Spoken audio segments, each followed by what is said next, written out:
Sepertinya kurang semangat. Assalamualaikum warahmatullahi wabarakatuh. Innal hamdalillah wa syukurillah wassalatu wassalamu ala Rasulillah. Allahumma salli wa sallim wa barik ala hadan nabiyil karim nabiyina Muhammadin wa ala alihi wa ashabihi ajma'in. Apa kabar Bapak Ibu semuanya? Alhamdulillah, luar biasa, Allahu Akbar. Tausiah kita tidak lama ya. Sini apa? Kulibas ya. Kuliah 15 menit atau kutipu kuliah 70 menit ya. KPU ya. Bapak Ibu yang dimuliakan Allah, pada satu ketika baginda Rasul sallallahu alaihi wasallam ngumpulin sahabat yang dikenal dengan Khulafaur Rasyidin. Siapa saja itu? Abu Bakar As-Siddiq, Umar bin Khattab, Utsman bin Affan, dan Ali bin Abi Thalib. Dari 4 sahabat itu, Bapak Ibu sekalian, 2 orang adalah mertua Rasul. Abu Bakar adalah mertuanya dari istrinya Aisyah. Umar adalah mertuanya dari istrinya Hafsah. Siapa saja yang kepingin untuk tahu tentang bagaimana kehidupan berkeluarga Rasul, lihatlah hadis-hadis yang banyak diriwayatkan oleh Ummi Aisyah. Siapa saja yang kepingin anak-anaknya menjadi hafiz dan hafizah Al-Quran, ternyata penghafal Al-Quran pertama dari golongan wanita adalah Hafsah. Sementara 2 lagi adalah menantunya Rasul. Utsman bin Affan adalah menantunya Rasul dari 2 orang putri yang dinikahkan kepada Utsman bin Affan, yaitu Ruqayyah dan Ummi Kalsum. Ruqayyah wafat, kemudian dinikahkan kemudian anak berikutnya Ummi Kalsum. Maka Utsman bin Affan disebut dengan Dzun Nurain, cahaya 2 mata. Rasul punya anak berapa Bapak dari Ummi Khadijah? Berapa? Ya, biasa kita lupa. Kalau anak artis kita ingat. Rasul punya anak dari Ummi Khadijah itu ada 6, 4 perempuan, 2 laki. Total anak Rasul 7, ada 1 lagi dari istrinya Maria Al-Qibtiyah. Anak Rasul itu ada namanya Zainab. Tapi Rasul juga punya istri namanya Zainab, Zainab binti Jahash, kemudian Zainab binti Khuzaimah. Jadi Bapak Ibu sekalian, Rasul ada 3 Zainab di rumahnya. Ada anaknya Zainab, ada istrinya Zainab, ada istrinya Zainab. Jadi kalau Bapak pengen ngikuti Rasul, ya 3 Zainab di rumah. Cuma Ibu jangan dengar, karena kan Ibu lagi di atas sana tempatnya. Rasul punya anak juga yang namanya Fatimah. Ada Ummul Kalsum, ada Ruqayyah, ada Abdullah, dan juga ada Qasim. Ayahnya Rasul namanya Abdullah, tapi anak juga disebut dengan Abdullah. Bapak Ibu sekalian, 4 orang sahabat inilah yang mendekat duduknya dengan Rasul. Yang pertama tadi adalah Abu Bakar As-Siddiq. Dia adalah mertua Rasul. Saya mau nanya, mana lebih tua umur Rasul dibanding dengan Abu Bakar? Rasul atau Abu Bakar? Ada yang Abu Bakar, ada yang Rasul. Yang berpikir Abu Bakar pastilah disebut karena mertuanya. Betul. Kenyataan menunjukkan Rasul menerima wahyu pertama di 17 Ramadan, sebagaimana kita pahami. Usia Rasul pada waktu itu 40 tahun. Iqra bismi rabbikal ladzi khalaq. Wanita pertama yang mengakui keislaman itu adalah Ummi Khadijah. Anak muda yang pertama Muslim adalah Ali bin Abi Thalib. Laki-laki dewasa yang pertama masuk Islam adalah Abu Bakar As-Siddiq. Umurnya waktu itu berapa? 38 tahun. Kalau begitu saya tanya, mana lebih tua Rasul dari Abu Bakar? Rasul. Sepakat ya? Jadi mertua bukan berarti harus lebih tua dari kita. Bisa jadi ya Pak Khairul besok menikah lagi, mertuanya lebih muda dari dia. Setuju? Bapak kalau udah cerita kawin lagi setuju saja. 4 orang sahabat inilah yang diajak Rasul diskusi. Yang pertama Rasul bertanya kepada Abu Bakar As-Siddiq. Pertanyaannya sama. Menurut saudara-saudaraku, kata Rasul, menurut sahabat-sahabatku, ibadah apa yang paling terbaik? ibadah apa yang paling terbaik sesuai dengan priority masing-masing sahabat itu. Rasul sekaligus mau melakukan semacam hearing, diskusi, kira-kira menurut sahabat-sahabat ini apa sih ibadah yang paling baik gitu.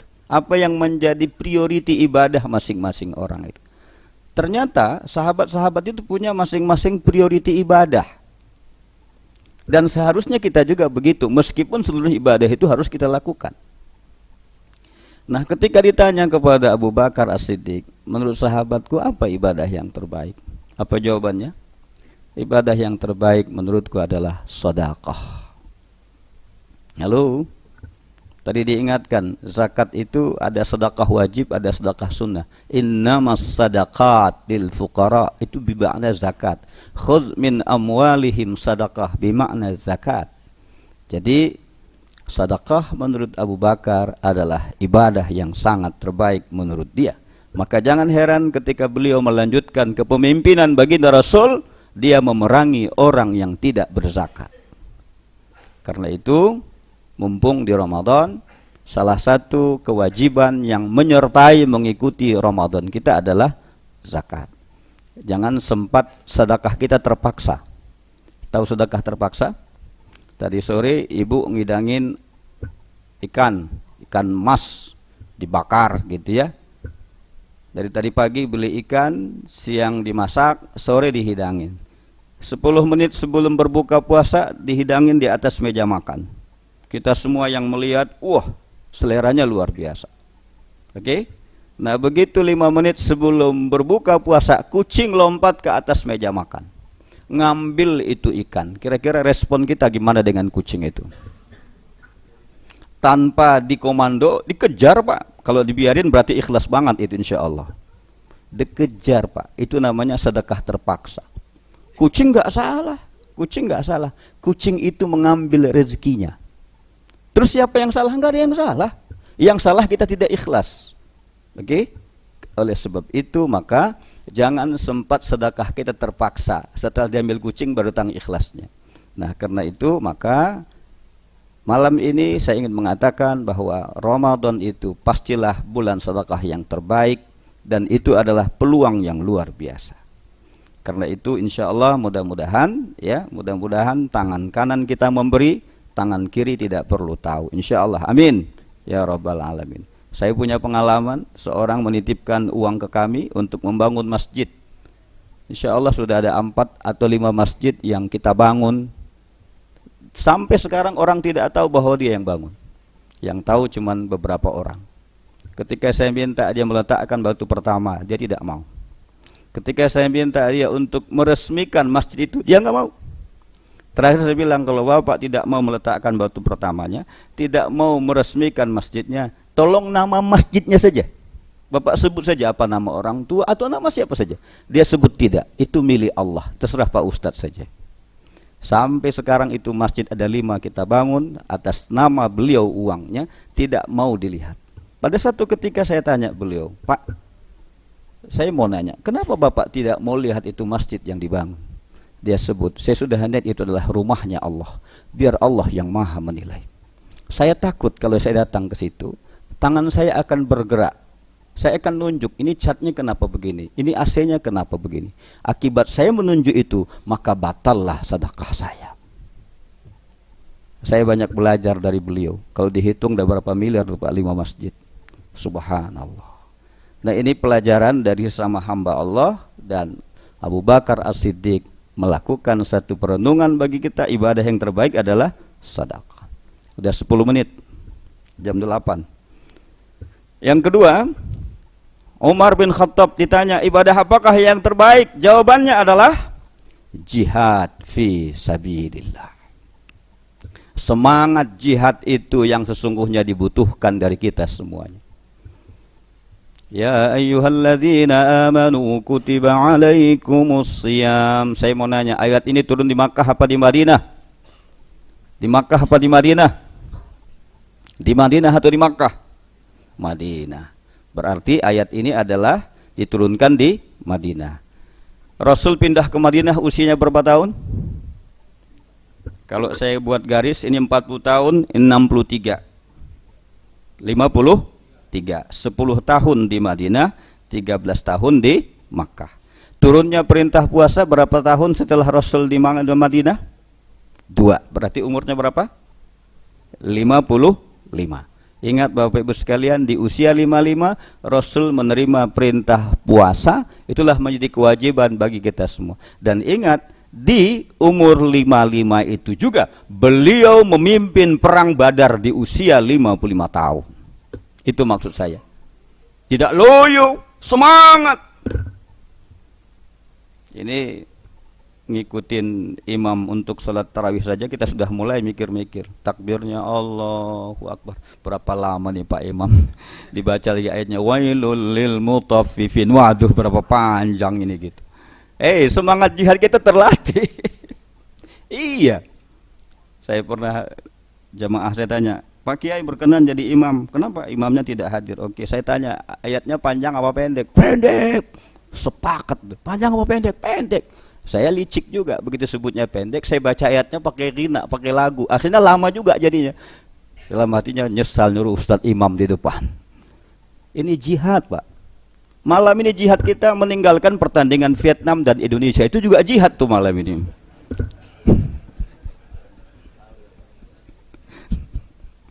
Akhirnya konsentrasinya berubah. Iya juga ya, kok nyesal ini sholat jadinya gitu.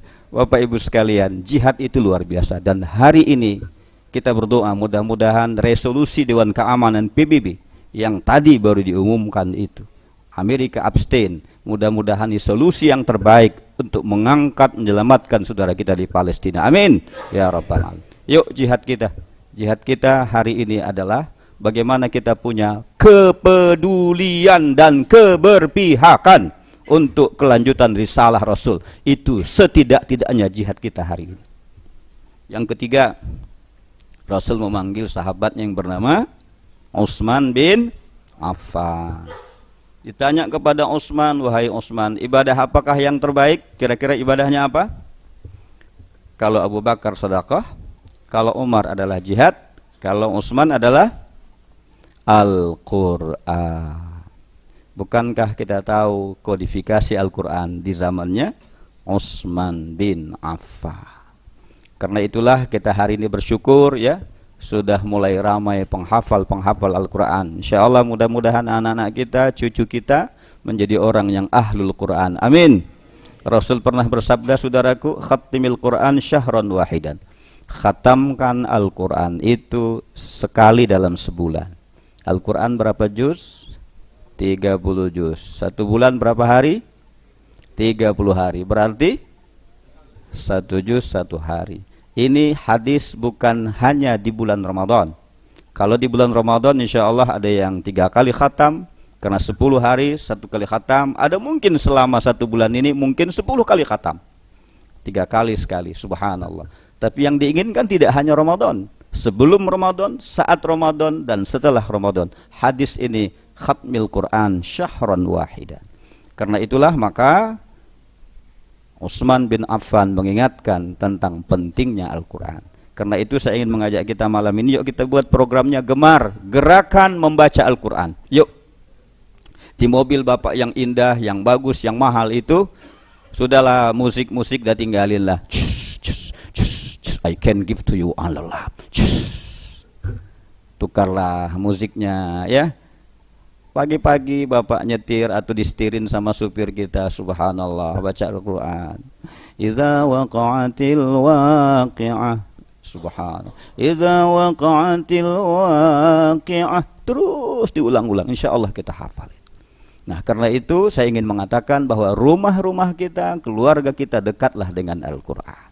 Yang kedua adalah setelah gemar akan gempar gerakan menghafal Al-Quran.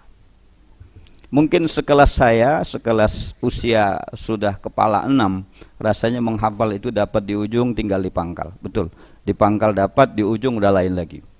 Ya, illalladzina amanu wa amilus salihat wa tawasaw bil haq, harusnya illalladzina amanu wa amilus salihati falahum ajrun. Jadi mutar-mutar dia. Ya enggak apa-apa, memang begitu, tapi usaha kita untuk itu lakukan. Gempar, akan gempar ini komplek, gerakan menghafal Quran. Maka nanti akan di sini dibuat 4 ruangan, Mas Khairul. Ada yang namanya ruangan VIP, Ini Prof Daniel ini VIP. Sudah bisa jadi penceramah, jadi imamah. Bacaan Quran sudah bagus, masukkan ruang VIP. Ada yang ruang rawat jalan. Ini yang tahsin, yang masih bacaannya belum fasih, namanya ruangan rawat jalan. Tapi ada juga yang rawat inap. Rawat inap mau memperbaikinya, tidak hanya memperbaiki, tapi memperlancar. Itu rawat inap, ada pendidikannya 24 jam, 14 jam untuk pintar baca Al-Quran. Tapi yang paling prihatin ada ruangan gawat darurat. Gawat darurat yang luar biasa. Tapi keinginan kita untuk menghafal, membaca, mempelajari Al-Quran ini perlu, sehingga gempar, gerakan menghafal Al-Quran. Yang ketiga, setelah gemar, gempar, maka akan muncullah getar, gerakan mengerti Al-Quran. Itu kalau diingatin tadi ayat yang dibaca itu luar biasa. Wailul lil mutaffifin, celakalah bagi orang yang berbuat curang. Idza talu 'alan nasi yastawfun wa idza kaluhum aw wazanuhum yukhsirun. Apabila untuk bagian dia enggak mau dikurangin, tapi kalau bagian orang lain dia tilep. Itu ayat itu luar biasa itu. Diingatin kita. Kenapa? Karena kita sudah mulai mengerti apa yang dibaca. Maka yang terakhir nanti adalah gelar. Sudah gemar, gempar, getar. Akan gemar, akan gelar, dapat gelar kita apa itu? Gerakan berperilaku Al-Quran. La'allakum tattaqun, itu maknanya adalah takwa. Tapi saya memberanikan diri, takwa yang dimaksud adalah akhlakul karimah, salah satu di antaranya. Survei menunjukkan, ini kalau perguruan tinggi kan perlu survei ya Pak Daniel ya. Ada 5 negara berpenduduk mayoritas muslim, Indonesia, Malaysia, Pakistan, Mesir, dan Turki. Ini kalau disurvei katanya ibadah, sholat, dan puasanya paling bagus. Dapat nilai 9. Ibadahnya paling bagus. Apalagi tarawih malam, paling rame meskipun subuhnya sedikit. Di Ramadan kan rame banget tuh tarawih gitu ya. Habis Ramadan subuhnya jarang, kosong gitu. Tapi nggak apa-apa, itu bagus gitu. Maka dia sebut orang Indonesia itu semangat beragamanya tinggi, nilainya 9 malah 8 sampai 9. Kalau kaitan dengan ruhiyah. Tapi apabila ibadah itu dikaitkan dengan kebersihan, kepedulian, ketentraman hidup, katanya kita kalah dengan Finlandia, negara yang dikategorikan negara yang bahagia. Di Finlandia itu dijatuhkan 12 dompet di 12 provinsinya. 12 dijatuhkan di mana saja. Itu 11 kembali, cuman 1 yang nggak kembali. Padahal mereka bukan mayoritas muslim. Kira-kira kalau kita Pak, 12 dompet dijatuhkan di depan Masjid Istiqlal. Kira-kira berapa yang pulang? Tinggal dompetnya doang, isinya enggak. Wallahu a'lam. Ini sebenarnya mempertawakan saya sendiri dan kita sendiri. Betapa sesungguhnya ibadahnya luar biasa, tapi korupsinya terus. Ibadahnya, umrohnya berkali-kali, tapi korupsinya jalan juga. Artinya apa? Seolah-olah dikotakkan beribadah hanya pada tempat tertentu, waktu tertentu, tapi tidak menjadi manifestasi dalam kehidupan. Karena itulah gelar gerakan berperilaku Al-Quran. Yang terakhir, ditanya kepada Ali bin Abi Thalib, ibadah apakah yang terbaik menurutmu wahai Imam Ali? Beliau jawab apa? Kalau Abu Bakar tadi adalah sedekah, Umar adalah jihad, Utsman adalah Quran. Jawabannya apa? Ibadah yang terbaik menurutku adalah ibadah yang diterima oleh Allah Subhanahu wa ta'ala. Ibadah apa saja, hatta memindahkan duri dari tengah jalan, itu juga ibadah. Sesuatu yang luar biasa. Hatta senyum saja kita dengan orang lain, itu ibadah. Syarat ibadah itu terima adalah ilmu dan ikhlas. Karena itulah ikuti ta'lim, ikuti kajian-kajian supaya nambah ilmu. Kenapa? Itu membuat ibadah kita semakin diterima. Pada satu ketika Abi Dzar Al-Ghifari, seorang senior yang hidup di zaman itu, bertanya kepada Imam Ali bin Abi Thalib, kalau begitu hai Ali, menurutmu bulan apa yang terbaik? Kalau ditanya kita bulan apa yang terbaik, pastilah kita jawab bulan Ramadan. Tapi Imam Ali mengatakan, selain bulan Ramadan, bulan yang terbaik menurutku, kata beliau, adalah bulan di mana taubat kita diterima oleh Allah Subhanahu wa ta'ala. apalagi di bulan Ramadan. Karena itu Ramadan disebut dengan syahrut taubah.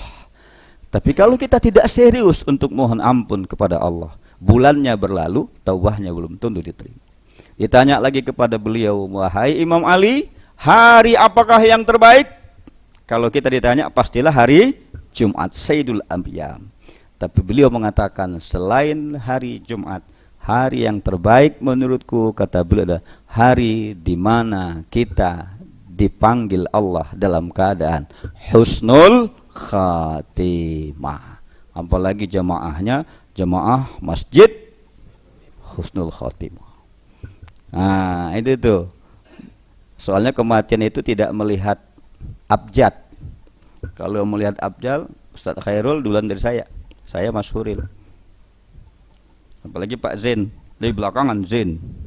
Pak Daniel lebih duluan juga dari Khairul. Hati-hati. Tapi karena kematian bukan melihat abjad, ya, tapi adalah dekat sekali dengan kita. Karena itu yuk setiap hari kita selalu menjaga hari-hari terbaik itu, karena kita tidak tahu pada hari apa kita dipanggil oleh Allah Subhanahu wa taala, dan itu akan menjadi hari yang terbaik insyaallah, asal rajin-rajin ke masjid husnul khotimah. Saya pikir ini yang dapat saya sampaikan. Saya mohon izin duluan. Mudah-mudahan ada manfaatnya bagi kita dan bagi saya sendiri sebagai pemberi materi. Nasrun minallah wa fathun qarib, abashiril mu'minin. Wassalamualaikum warahmatullahi wabarakatuh.